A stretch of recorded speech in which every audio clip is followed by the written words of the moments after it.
All right, everybody, I am super excited. Episode 2, we are here with... All right, welcome back, everybody. Welcome back, everybody, to the YoungPro podcast. Welcome back to another episode of the YoungPro podcast. Today it is just me and Dustin, and we are going to be going into a little bit of me speaking at our RIA and the struggles that me and Dustin are dealing with our 57 Plex. But before that, dude, how are you doing today? Doing great, man. Glad to get back here and we missed last week. Have some conversations. Yeah, we missed last week, so we're gonna get back on the content grind. Well, let's get a recap of what's been going on. Man, I tell you, it's been going great. You know, the weather's shifted. Mm-hmm. I think that's been I don't beautiful. Know. Here in the Midwest, it's just been the spring market's been crappy. Seems like, especially on the weekends, like coaching the baseball and softball, and I don't even think we maybe have had one tournament that's actually gone through the whole thing and I had to cancel. Yeah. So it's just because of the rain. Yeah, because of get rained out or thunderstorms or whatever. So it's kind of be nice. Hopefully this weekend we can actually go all the way through and play through it. But yeah, man, weather's been changing, so that means a good thing for buyers and sellers. Everyone's getting out, checking stuff out. You got any closings this week? Or next one is May 25th. May 25th. Oh, so next week. Yep. So next week, and then we had 5 closings this month, and then I think we have 4 next month. So we've been working on a dual agency one right now. Yeah. So putting that one together, and will this be your best year yet? Mm-hmm. Yeah. It's interesting. There's a lot of people in our industry right now in the real estate world that are, we're as a whole, we're down a lot, quite a bit. Down inventory or inventory is actually, just properties being sold. Yeah. Actually our inventory, we're about 2,500 houses right now. Currently on the Des Moines Association of Realtors. Yeah. Website and stuff in our Des Moines area, we had about 2,300, 2,400. And so that's we're a little bit ahead of last year. Yeah. But our pendings and solds are not there like we were last year. And I think a lot of that's just because of, interest rates went up. Yeah. So it's causing people to kind of get a little more gun shy on things. But overall though, there's pockets of areas, under 350. It's still fantastic. It's very competitive. I've been thinking a lot about the house on Grand, just how it would work, or if it would be worth the headache. Do I need to do that right now? Should I just try and flip instead? Well, tell everyone about that one, huh? So I came up with this. I came up with this strategy a couple years ago to scrape all the properties that are on the MLS by going to your filters and then clicking on newest. And if you go to the last page, you'll then see all the properties that have been on the market the longest, and those sellers are way more open to negotiating in different terms, which is how we got the Essex. I got the Essex, but with this one, very similar thing. There's actually 2 or 3 houses now that I've been doing that a little bit. They're single family. They've all been owned or last sold in the 80s or 90s, so they're pretty much owned free and clear. No one's in them right now, so if they're owned free and clear, they still have to pay property taxes and insurance, so they're still coming out of pocket at least $1,000 plus. So if I can, shoot an offer on all those properties, which are all priced in between $300 to $450 on terms, $3 and $300,000 and $450,000, and if I can get that on the right terms, then it doesn't matter what's going on with interest rates everywhere else. And I'm just looking for a little bit of a nicer. I do have a nice place. I really do, but I'm just kind of looking for the next thing. Well, I think you're in that position where I think it works exactly. Yeah. You can live in it or buy it. I know this next one you want to buy, renovate a little bit before, because the last one you bought it and then you lived in the remodel. Yeah, me and Tyler both did. Tyler's room was done. The bathroom was done.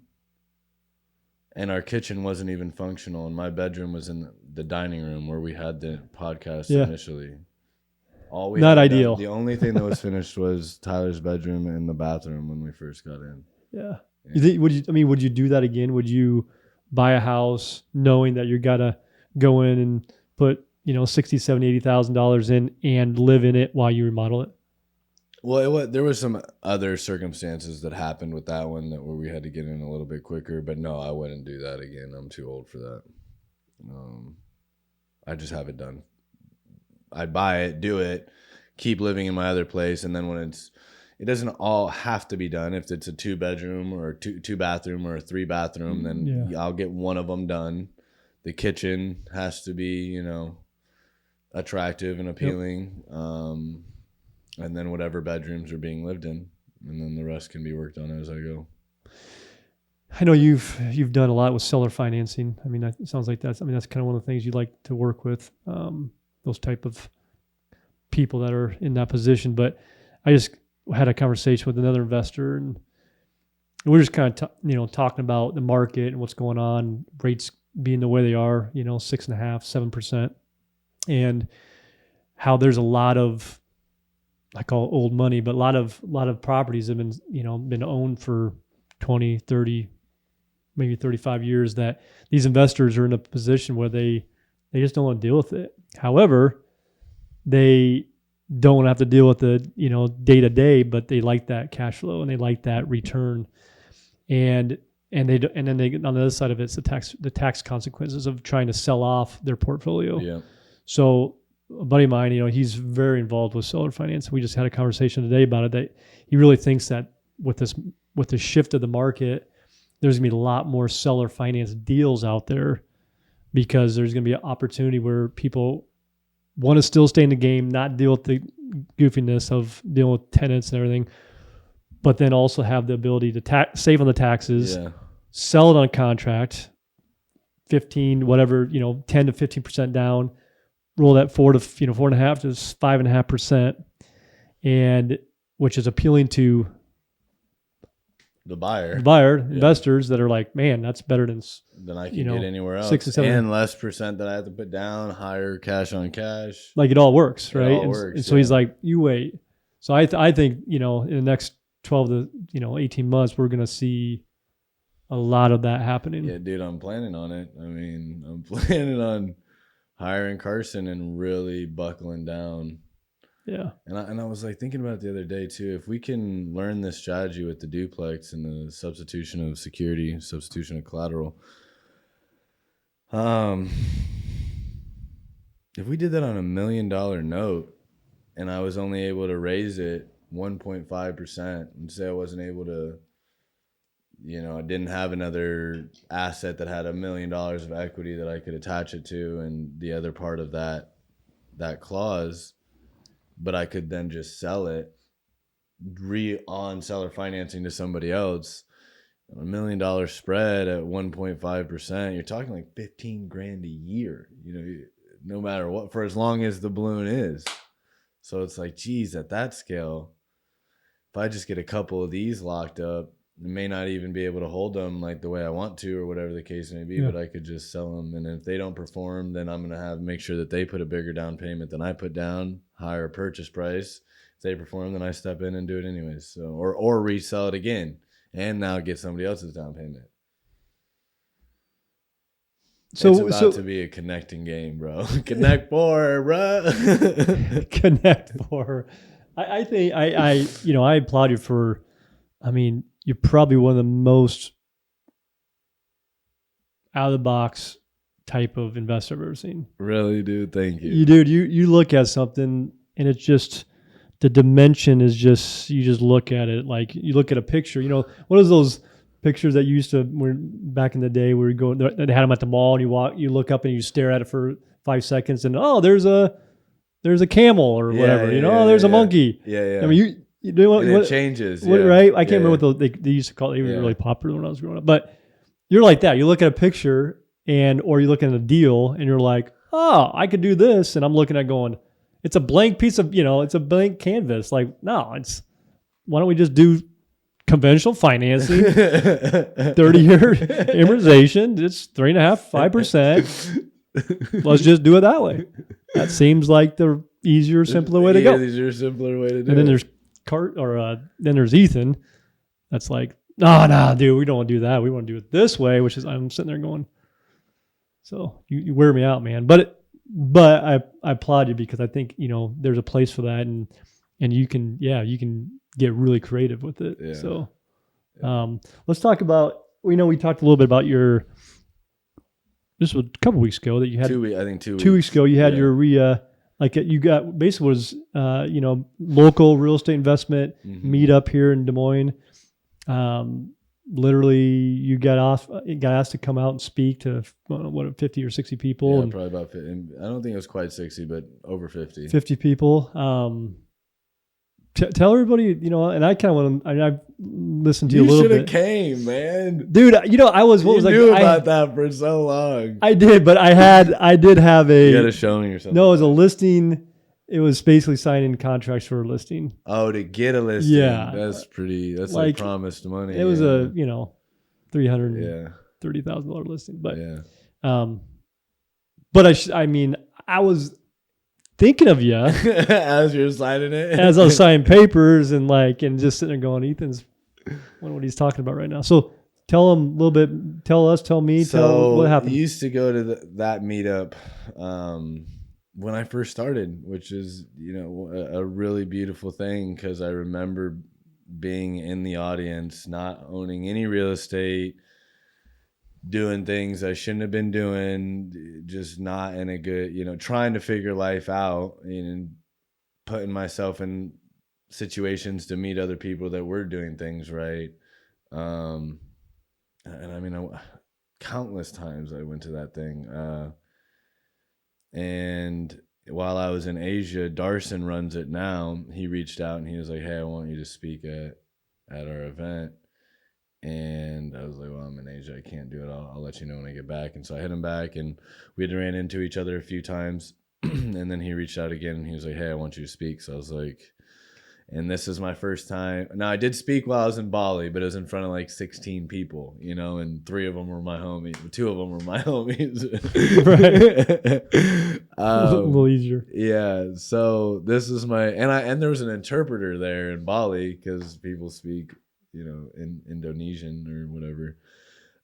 So it wasn't the same. So they didn't understand you. No, they laughed when I made jokes before the interpreter could interpret, So I think they were either just, they're in it. They were just picking up on my vibe, or they understood a little bit. Man, this guy's crazy. Yeah. Okay.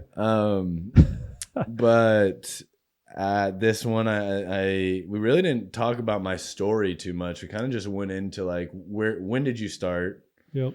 What did that look like? How did you get to that point? So went into that. Then we touched on he had me identify 3 to 5 pivotal points. And the first one was the duplex that I ever bought.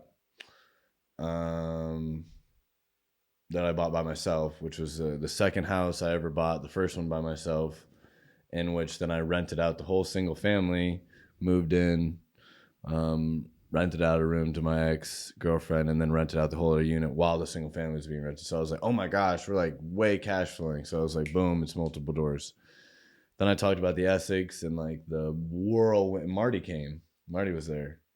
So the previous owner. It's the previous owner of the building I was talking about. Essex house. He was I broke down. I was crying. I told everybody that, and I was like, and that guy right there. I didn't point him out, but I didn't? didn't know how comfortable he would be. I ended up mentioning him later because then I even talked about the duplex. Because somebody asked me what my favorite deal was, what the favorite deal I've ever done, and I was like, well, I touched on the 57plex, and I was like, how that got put together and the story and the team and the no cash out of anybody's pocket, that is one of the wildest things I've ever pulled off.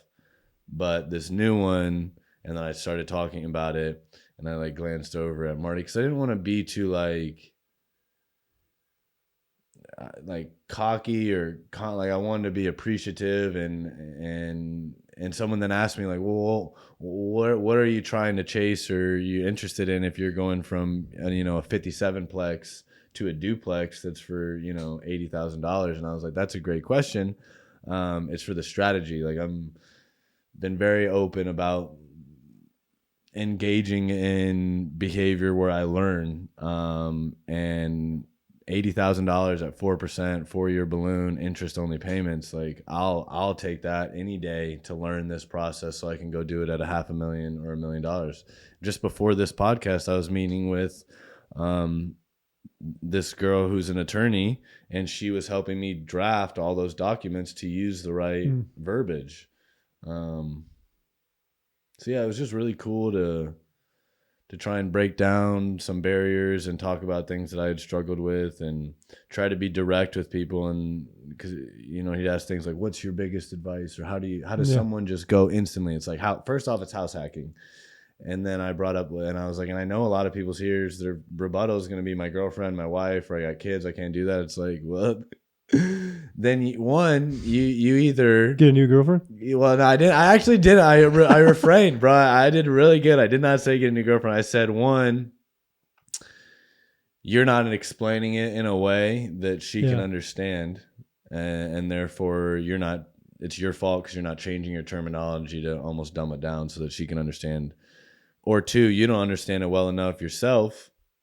And how the hell is she going to believe in your vision if you can't even accurately describe what that is or why it's so impactful? Yep. And either way, it comes back to you, bro. And it's your responsibility, because the chance of her not, in my mind, any logical woman or woman that loves me or wants to be with me, when I explain it like that, there is no rebuttal. There is no back and forth. There is no like, oh, I don't want to have a roommate, or I don't care. This is how we get to where we want to be, significantly quicker than 1%. How do we have to do things different than 99 other people that and that's uncomfortable.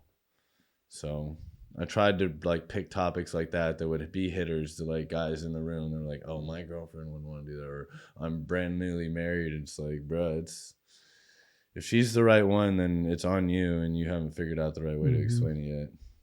And if it is her, well, then you ain't want to hear the other side of this conversation. I mean, I think it's like anything else. I mean, that confidence or that knowledge breeds confidence. Like the understanding, the ability to know that really gains you that confidence to be able to speak about it, but just have that conviction.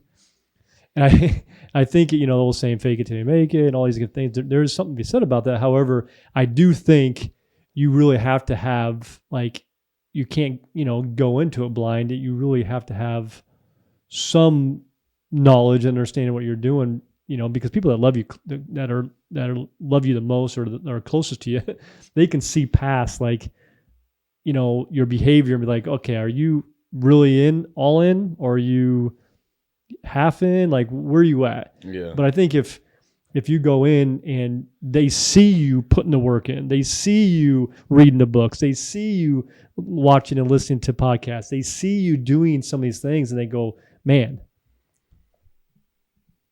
how do I not buy into this? Like, how do I downset his dream when he's so clearly focused, so wanting this, and not only just wanting it, but actually doing the work, like putting the work in to make it happen, Yeah.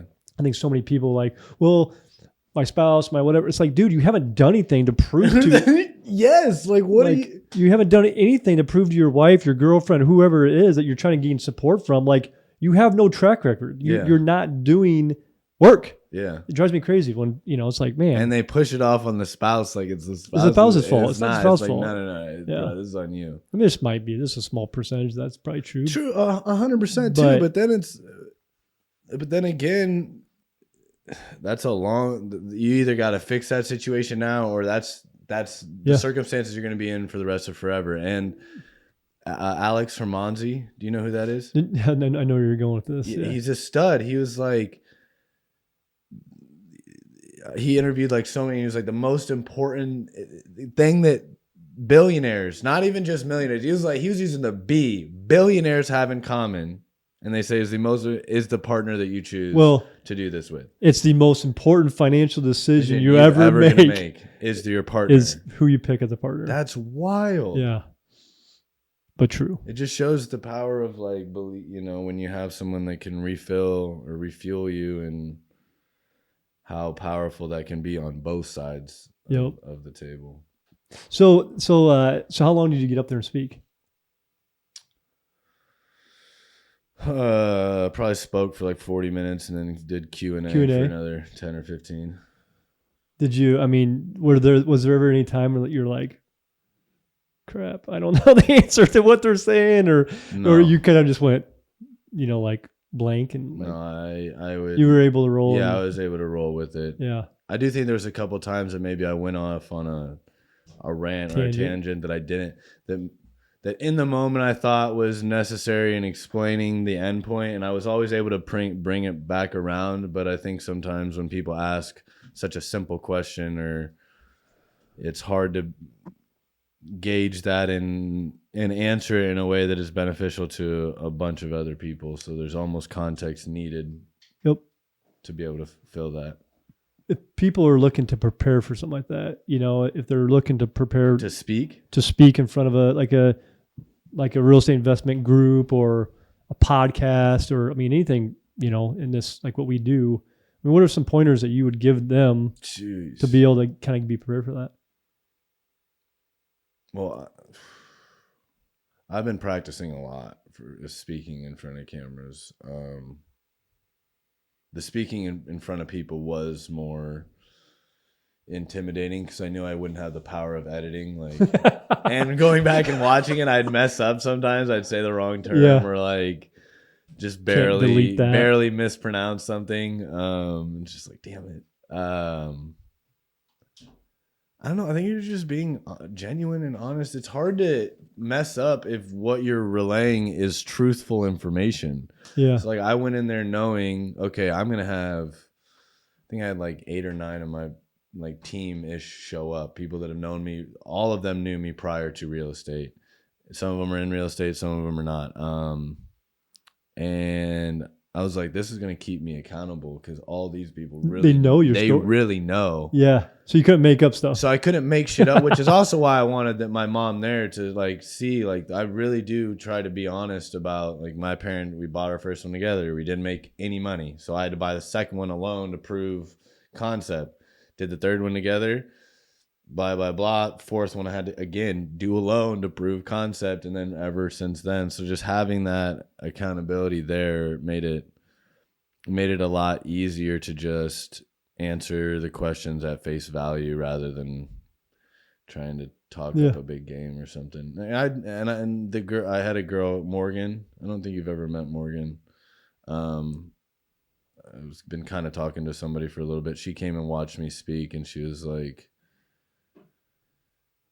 she just made comments about the passion or like the way I was talking, or she was like, yeah, you did have your little cocky side in there, but it's like, she's like, it's almost required with what you're, because of the level and the amount of money that you're talking about or something, it has to be. And she's like, I think you did a really good job at like being honest, like I didn't make money here, or I did this to be vulnerable here to create value for somebody else. Because I told them like too, I was like, and I gave them examples because one of the questions was like, how can a younger person create value?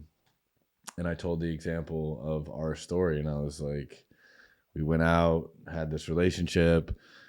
It's really difficult when you go to somebody that's more established and you're like, how can I create value in your life? Because you're just like, you're almost asking them to create you a job on spot. Yeah. What the better thing is to do is figure out how to spend enough time with that person that you could then figure out what value they need and just bring it to them. Yep. So with you, it was money, and I was like, I could have either let you list it for 3.5%, or I could have explained it just the way I did. I'll give you 40%. All that money we're going to take and do another deal together. I want to be able to call you late at night and line out all these things and be completely transparent with my intentions of the relationship. Mm-hmm. And I think that if more younger people were more willing to like donate their time, they'd be able to scale significantly quicker than just like holding on to as many gold tokens as they can. Man, that right there could be a many hours and hours discussion, right? Just that concept. And because most people, it's just foreign to them. Everyone wants, I'll do this for this. Yeah. I'll do this for this amount of money. It's that employee mentality is like, I'm going to put in the time so I get the reward. I get this paycheck, whatever it is. Yeah. And that is completely opposite of what you're talking about, which is super refreshing, especially to the older generation, because they just worked, just no worked promise of anything. Yeah. No guarantees that there'll be this, and all these, benefits and all the stuff that these employers are having to put out, man, it's crazy to keep employees and all this stuff. Man, back then it was just you get a carton of milk, roll up your sleeve and go.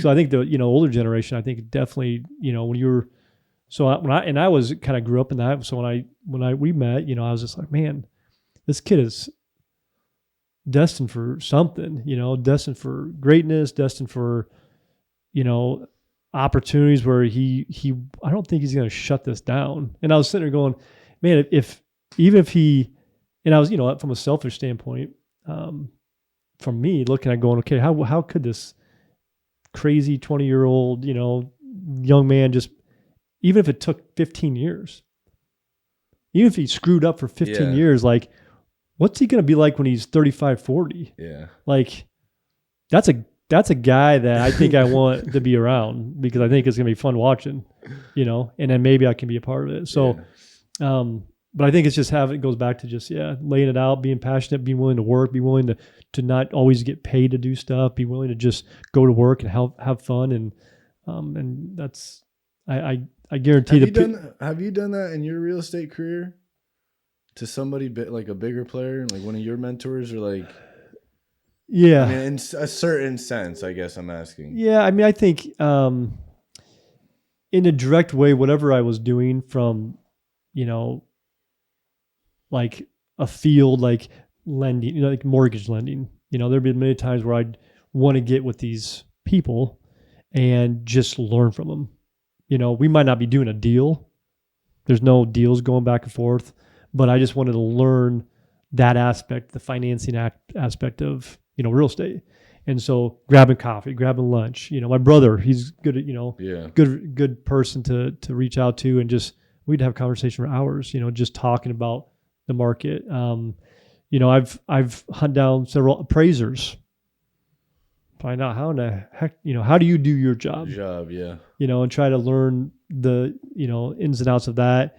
I've taken out bankers, for lunch and supper, people that, on the more, not really the mortgage lending, but like an actual person, that runs a bank, and try to learn that part, so just all these different parts of it. And, but you have been, I don't think I've done it to the level that you have.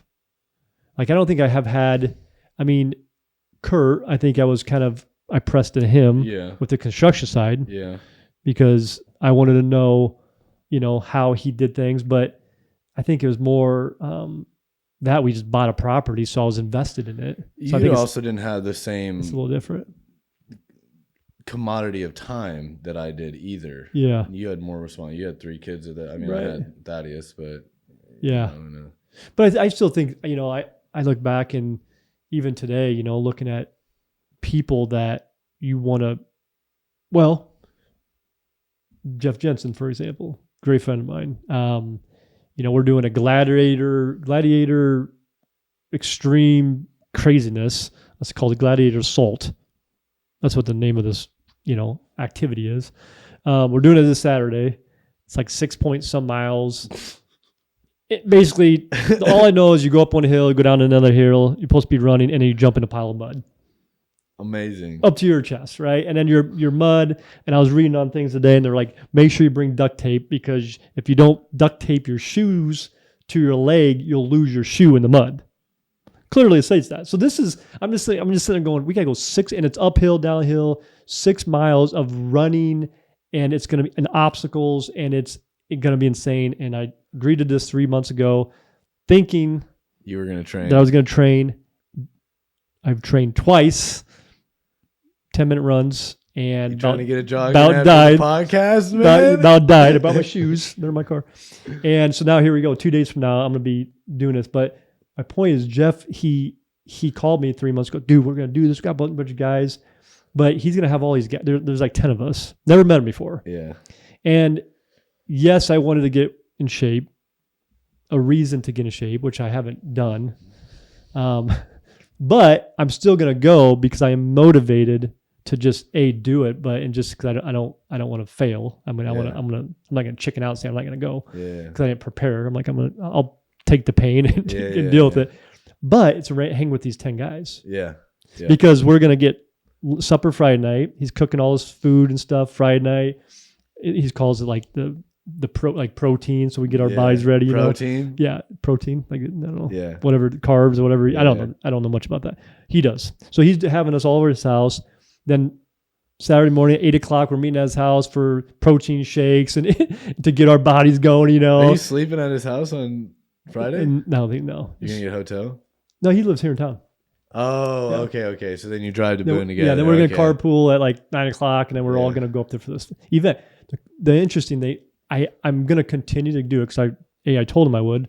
B, I'm going to be with these 10 guys. They're all entrepreneurs. They're just ballers. Like, they're very successful. I'll be the small fish in the pond with these 10. I guarantee it. And so I was going to go learn. And so then after we die, and my wife is literally concerned for my safety, after we get done with the race, then we're going to get cleaned up, whatever. And then we're going to head back to his house, and we're going to have supper. And we're just going to sit around like a bunch of dudes and talk about success. That's awesome.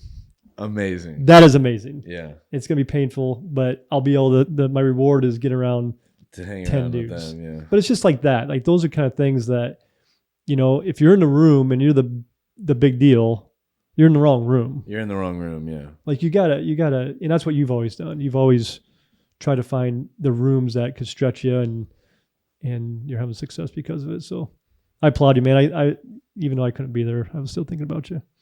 It'll happen again. Yeah. It's awesome. So another topic. So I want to talk to you about the 57 plex. Yeah, the 57 plex. Let's talk. Let's get into it. Because I think a lot of people know we own that 57 plex together. It's basically a property we bought last June. Basically 57 units. They're all 1 bedrooms. Great little location up in Boone, Iowa. And here we are. We're into it about 10, 11 months, and we've been learning a lot. Along the way. A lot. And so, I thought we could talk about some of the things that we've been learning. So we've got our elevator went out. Yeah. Well, that's $130,000. So it's about 80 to 90 for the elevator. So back up a little bit. About in June-ish last year. July, I think. July. Maybe couple of months after that, we started having more and more service calls for the elevator. Literally, people getting stuck In the elevator. Oh my God. Help! Shout out to our tenants. We love you. Oh, I know. Darn. I mean, God bless them. But apologize. We didn't know. We did the best with what we had. Oh, yes, yeah. Your heart goes out to them. So thankfully, everything's been great. They've been able to get out, but we got to a point where, we're obviously needing to move forward. Mm-hmm. So now we're at a position, we got put in a position like 2 or 3 months after we purchased. Oh, hey, by the way, there's a little boo-boo here with an expense of $97,000 for a new elevator. And then bam, sprinklers in the shaft. And the control room has to be temperature controlled. Have its own temperature control. Yeah. So that takes and proper lighting, proper electrical, which is not sure exactly what. So that takes us to 130. Yeah. Well, that takes us to 97. So all that, however, all those take us to 97. Well, all that except for now we have to have an electrician to come in and do like the sprinklers, help with that, help with the electrical panel, the temperature control. Like there's some modules that they have to hook up. Yeah. Not sure what that's going to cost. We're still learning what Yeah. that is. But as of 3 weeks ago, it's finally here. They had to order it. Took several months to get it ordered. But now it's here. And so we get a phone call from the property manager and says, these guys are here fixing the elevator. They've been here all day. They basically dismantled this elevator. And That's yesterday? No, this was like 2 weeks ago. Okay. They dismantled the elevator, and now the elevator doesn't work. And oh, by the way, they need an electrician here to work ahead of them before they can continue to do what they need to do. And we're like, we don't have an electrician set up, lined up. I mean, we talked to him, but it wasn't scheduled. Yeah. So there's a miscommunication between the elevator company, our electrician, and when they were going to actually be there. There was discussion like, oh, it's going to be around this time, but nobody knew. Nobody confirmed it. Nobody confirmed. Nobody like was talking to the left hand and the right hand. So next thing you know, they just went there and shut it down. So the property manager is on vacation, and he calls us. He's like, guys, they're there, and they just shut it down. And, so next thing we're scrambling to coordinate with, you just can't call an elevator or can't call an electrician to have them there the next day. Yeah. Usually they're. Yeah, it takes a little bit. So now we're kind of starting off not really good, but now we're back on track. And so we just had another $35,000 payment invoice come through that we're all needing to take care of. So we basically, how we're doing that, in a nutshell, we're going to do about $100,000, but we've already paid in $25,000 to get it started, which the property paid for that. Yeah. And then and that's gone out of the account already. That's all gone out of the account. That was done when we first agreed to them 6 months ago. So that was. And so the 35 that they just requested is on top. So we'd be 70 in. So we're at 25. We have 60 or in. 60 in. So yeah, we have 25,000 beginning to sign the contract. They've been there. The elevator has arrived. I said, oh, there's an elevator at the property right now. Yeah, the elevator has arrived. Yeah, so I'm like, oh gosh, that means we need money. So now the elevator's there. Electricians are there working to coordinate with the elevator people and to try to make sure that's good. They wanted $35,000. We took $35,000 out of our maintenance account, which we had $37,000 in there in like 2 cents. She gone. Bye-bye. 37 went to 2,000 real quick. So we have about $2,000 in there. And so now the 35 is to pay the second payment, and then the third payment will be within the next 2 or 3 weeks. Yeah. Which will probably be another $20,000. In the meantime, hip hip, we're hustling to try to just coordinate with all the investors to get that payment. But so now we're going to do, 100,000. Everyone's percentages we're going to be going in to just cover the that, and we have another note due, 30,000 in the July.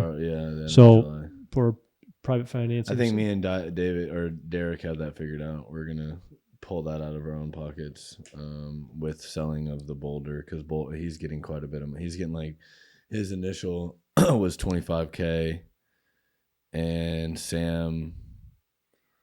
I don't know. It shouldn't even have gone like this, but Sam hit up Darson, or I don't know how they ended up talking about it, because I had mentioned it to Darson before, but not having realtor fees. I had sent Dr. Mary a conservative analysis of her total returns, her time, her money, how her money had been doing with me versus how her money would have been done. I literally had this in the email, when you gave your money to me on this date, had you invested it in VOO, like Vanguard's index fund, or the SPY, 500 index fund, you would have lost money in these past 26 months. It's trading less than what you would have bought it at 2 years ago. With me, you've been average, and I was promising her a 16.1% average year on year. So it was 32 total, because I'd had her money back-to-back years. And I promised her, okay, I think we're going to sell at $615 with $40,000 in realtor fees. We ended up selling at $625 with only $12,000 in realtor fees. So the purchase price went up, and the fees went down. way down. So we ended up netting like $40K more. And I haven't even told her yet. I'm waiting till we actually close. Yeah, I'm not trying to get her hopes up because I was only supposed to give her another 11,000, which was a great return. She gave me 65. Already given her 11. She'd have made 22. But this is looking like I'm gonna have to cut her a check for like 20 bands or something. 20K. That's awesome. She'll get one check back for like $85,000. When does that close? July 11th. So July 11th. And I think I'm gonna fly out and surprise her because her son is one of my really good friends. Yeah. And he's a doctor as well. Yeah. That's wild. That's awesome. I know. I'm so excited. Like, I'm almost more excited for her to reaction. Cut her that check and I like a lot of people that believe me in their interest than I am to get my own money, and my own profits. Like, because now I'll have done probably over 10 deals where investors have given me money, whether it's equity or flat rate, and I have paid them back plus interest right on the turn. Yeah. So important. So important. Yeah. Actually doing what you're saying. That's why through this 100,000, we needed 30,000 to pay back the seller finance so that he's fine. Yep. Because we don't never want to upset your lenders. And we got 3 years on the 100, right? Well, we have two after this. Yeah. 2 as of July. So then in we'll 2 start more doing years, we'll have to come up with another. So we'll just have to switch it over. So I think, I think the biggest, some people have asked me a lot lately, just talking about investing, and because we have so many different ones, right? We have commercial to single family to multi-units to big multi-units. And, I think after, spending a little time in this and, working with a property manager with the Eden's Point, with the 57-plex, it's such a, when you get to see these numbers and you just plug and play and you look at it and, there's so much risk, but that it's protected too. And it's just an interesting concept, like how the money it's just up and down. And man, if you're not, you either don't look at it or you just need to, be a very level-headed person. You have to like have the the mentality and the grit to just be able to be, just know that it's going to be okay. Neutral, yeah. But not have peaks and valleys. But you also got to know these numbers are real. Yeah. And like, this is a thing. Like, you have to learn to zig and zag, and it's very uncomfortable at times. And like, so we've been feeling this. Like, I've been feeling this lately because I've been looking at these numbers and really feel like we have a really good, because the first 2 or 3 months when you buy a property like this, really know. You don't know nothing. Yeah. You're trying to figure things out. Counts are all messed up. But now we've been in it, 10, 11 months. Now we're feeling like, okay, there's some tweaking we have to do, but now we're starting to really see how this is producing. And, it's like, you really have to just slow down and really analyze the numbers to be able to be smart about what you're doing and be able to make those changes. And so thankfully, we've gotten to a point where we're here and we're still, it's still there. We haven't had to sell it. We haven't lost it. Yeah. It's been self-funding itself for the most part. Yeah. But obviously looking back, some say you should have, would have, could have done different things with the due diligence and maybe done a lot better job trying to figure out the elevators. Because $100,000. That could have been a decent negotiating piece. Yeah, I mean, that's $100,000 is a lot of money. So having that said, it's been an enjoyable, but yet stressful, but yet interesting, beneficial situation. But yeah, especially the last 60 days, just really crunching it and coming to find out, so check this out, man. So there's 57 units.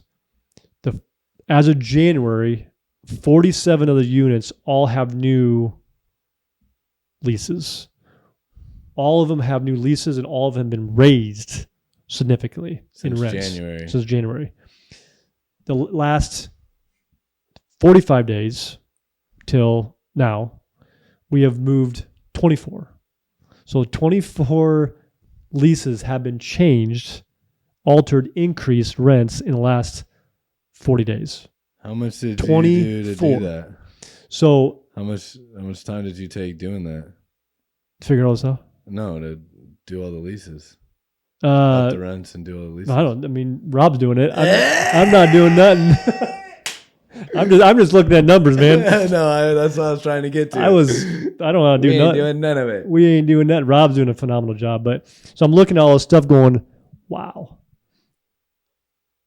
He said basically, just because of how this is working, but the rents were low. I mean, we had to do something. Yeah. The building, yeah. It's not performing. Like we have to. So it's not like we're trying to, we're just trying to provide good housing. Yeah. And we do. Our rents for a one bedroom, a true one, they're not studios. They're true one bedrooms. They're not small. Yep. I wouldn't say they're big one bedrooms. 6 to 7. I mean, 650 square feet. Yeah, that's not a small one bedroom. Yeah. Yeah. I mean, they're great, and they're. I'm looking at like the maintenance, and I'm looking at all these invoices, and just looking at all these different requests, and I'm just looking at this, and I'm watching how Rob, our property manager, is how detailed he is. Like, it is awesome. Like, he is so detailed on what he's doing, why he's doing it for the most part. Like, so you can read it. You really don't even have to communicate with him. Like, that's amazing. You can literally look at this and feel like you're, I think that's a really, understanding. Yeah, you have an understanding. Like, you don't need to call him because it makes sense. Everything he's saying is detailed. There's a lot of information. It's very clear. And, and you see your capital expenditures, you see like, okay, that was for, remodel, and there's a couple new, appliances, and over here is just like a water leak. Yeah. And you just see all this stuff, but like one of the things I thought was just really cool is like it said, here's an example: garbage disposal malfunction, whatever. Tenant calls, we were there within 24 hours. Pretty good response time. Gets there 24 hours later, goes in, realizes and he said on there, he named a brand. He said, this is a crappy brand. And he said that we were able to basically replace it. And he said what the title of the company that he replaced it with. Then he said it was $95. And then it was like 1.5 hours to install this thing. And it was like $77. So it's all right there. And it was all right there. And I'm like, $150, $160, to install a garbage disposal, for example. Yeah. Dude, you know how much it would cost us to have a plumber come in and put a garbage disposal? I mean, you can't get these people to show up for less than $150. Yeah. Just a trip charge. Just because he has so much. Yeah, he has his team, and we have it's a big property. Yeah. So, so he's able to do more when he's there. So when he's there, his guys there. Knock out 1 or 2 to 3 different, yeah. And so he's able to not have to. So the pricing, dude, it's like incredible. So to wrap this up, I guess, since we're kind of coming close on time, would you do it again? Isn't there a song that's titled that? Would you do it again? Yeah. We can make one. Would I do it again? Same deal. Same concept, same headaches going in. They're not avoidable. You got about a 10-month window till it's profitable. Maybe this one doesn't come with a $100,000 elevator situation, but yeah, I mean, I think it's. Would you do it again? I think you have to. I mean, I think we would. I think it's. We will. Yeah, I think we will. We would. We will do it again. I think it's. I mean, there's things I would do different, 100%. And I think, learning how to work with a property manager has been phenomenal. Just learning how to do that because we've self-managed all our stuff. So just learning the relationship and who's kind of doing what on this scale, I think that's probably been one of the biggest, I guess, benefits. But yeah, I think you learn a ton of like, man, I should have paid more attention to this, or hey, this is just going to work itself out. Don't be so concerned about this. Mm-hmm. But over here, you would be a little more concerned. Did you like the way that I know you respected it or you let it happen, but like the way I was like, all right, I want to make our relationship. If we do this, then we're going to take all that money and buy the 6-plex. And then when I did it with the 57-plex, I was like, all right, I'm going to give you and Kurt this equity for free. and in return, like we'll help with management, but then I want you to bring me in for free on one of the deals that you and Kurt believe in. Do you recommend that to other people? Do you think that was an effective I think strategy to secure a partnership, or did I force you into this partnership? I think there's I would caution people on, and this is with any type of partnership, like you got to know the person, the people. Yeah. And at a level that's more intimate than real estate. Yeah. I mean, you have to have a relationship with someone that you can have the success and enjoy the success. But then when things get tough, you have to be able to have those tough conversations and know at the end of the day, you're really into it to win it. Yeah. You're there, you're not being whatever towards the person. However, it is business. And I tell you, I think a lot of people, I just had a conversation with some guy, 2 years ago, he wants to get in business with his brother-in-law. And, they want to start buying investment properties and all this stuff. And so the conversation, I'm like, okay, all these other details are, fine, creating the LLC, creating the operating agreement, creating all that stuff. Great. Not important right now. Not important. And what happens if she gets divorced? I've had conversations with other investors that I've said, man, we need to do this, this. And they won't do it.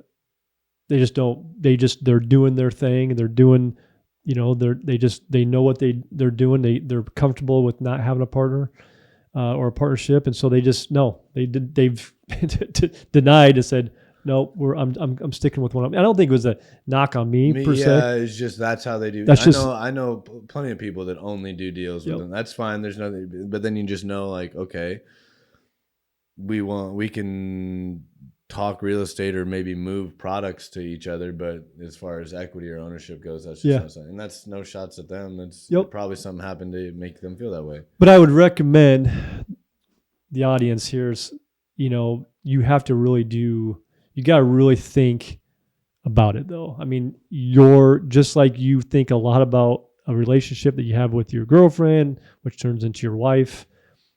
You are just as locked together, just from a business, from a difference that you are with a marriage. And so I think it's pick wisely, because I think it could be, but it was worked out for us. And so it has worked out for us. Yeah. So I'm happy. And I think, we're just getting started, and we've had some bumps in the road, but we look, overall you look at it and go, oh man, the stuff we've learned in the last skyrocketed, year. I mean, I can't imagine what it's going to look like in a year from now. Yeah. So I think it's a good thing. Yeah. And I appreciate the equity and all the, putting some money. I'll appreciate mine too. Putting some money. When are you going to get your next one? Yeah. And what are you bringing me in on? This is a buy and hold. It's kind of stuttering there. Soon. It will happen. Not in a rush. Yeah. It will happen. I think, the cool thing is I really feel like this year, like, I think all of us are going to feel really good. Staple. I think this year is going to be one of the most impactful years. I think person and all that. I think it would be very. I think we'll look back and go, man, 23 was wild. A fantastic year to just really stabilize our business, and then come 24, 25, I think it's going to be wild. We'll have a really good, and all of our properties, our investment properties will have matured, and we'll feel really good about it. Good. So I'm excited. That's when from the conservative guy, not so much for Ethan, but from this guy, I think give me another year or two. It'll be close. It'll be sooner than 2 years, but I think by next year, we'll get this commercial property figured out. And then that we're in the process of buying. But after that, game on. Well, I enjoyed talking, man. I know, dude. It's always it's already what, 50 minutes in. Probably, yeah. Well, probably should chop it up. we're gonna this next week or the week out. Once I get Thaddeus, we need to sit down and crank out a few just so that Tyler has them, and it's not because we're running on fumes right now with what we got. Yeah. So we always appreciate everybody watching. Definitely hit a like, follow, share, subscribe. We appreciate it. Until next time, we'll catch y'all later. Peace.